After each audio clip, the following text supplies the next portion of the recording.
सातत्याने राज्य सरकार आणि केंद्र सरकार हे इंटरव्हेन्शन करतायत। 15 रुपयाची खरेदी ही आपण सुरू केलेली आहे। मार्केट इंटरव्हेन्शन आपण सुरू केलेलं आहे।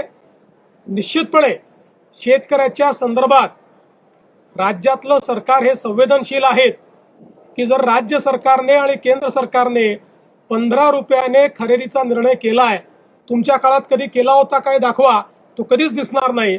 आम्ही संवेदनशील आहोत म्हणूनच हे करतो, पण आम्हाला याची कल्पना आहे की एवढं करून भागणार नाही, अनेक गोष्टी कराव्या लागतील आणि म्हणूनच केंद्र सरकार सोबत उद्याला बैठक आम्ही करतो आणि त्या बैठकीतून दीर्घकालीन काय उपाययोजना करता येतील याचा प्रयत्न केला जाणार। कांद्याच्या संदर्भात आपल्याला कल्पना आहे की कालच केंद्र सरकारने कांदे खरेदीचा भाव हा 3.5 रुपयांनी वाढवून त्या ठिकाणी जवळपास 15 रुपयापर्यंत तो भाव नेलेला आहे।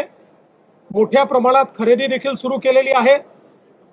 आम्ही केंद्र सरकारला या संदर्भात बैठक घेण्याची विनंती केली होती। उद्या संध्याकाळी केंद्र सरकारमध्ये तशा प्रकारची बैठकही लागलेली आहे। कांद्याच्या संदर्भात सातत्याने राज्य सरकार आणि केंद्र सरकार हे इंटरव्हेन्शन करतायत। 15 रुपयाची खरेदी ही आपण सुरू केलेली आहे। मार्केट इंटरव्हेन्शन आपण सुरू केलेलं आहे। निश्चितपणे शेतकऱ्याच्या संदर्भात राज्यातलं सरकार हे संवेदनशील आहेत।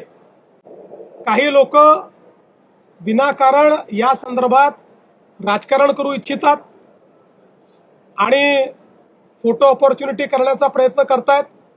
त्यांनाही माझं सांगणं आहे की जर राज्य सरकारने आणि केंद्र सरकारने 15 रुपयाने खरेदीचा निर्णय केलाय, तुमच्या काळात कधी केला होता काय दाखवा, तो कधीच दिसणार नाही।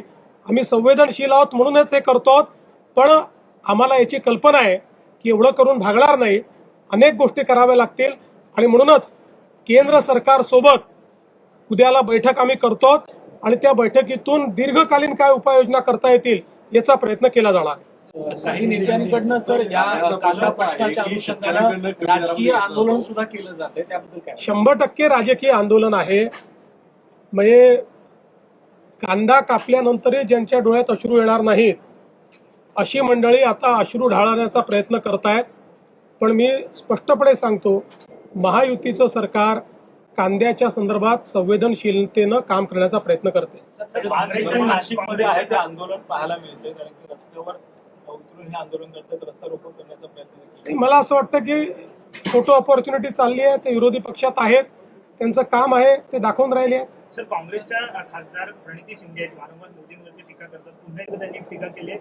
त्यांचं असं म्हणणं आहे की ट्रम्प तात्या जसं बोलतात तसं मोदी सगळं करतात, असं त्यांनी। असं आहे की प्रणिती शिंदे या पहिल्यांदाच खासदार झालेल्या आहेत, पूर्वी आमदार होत्या।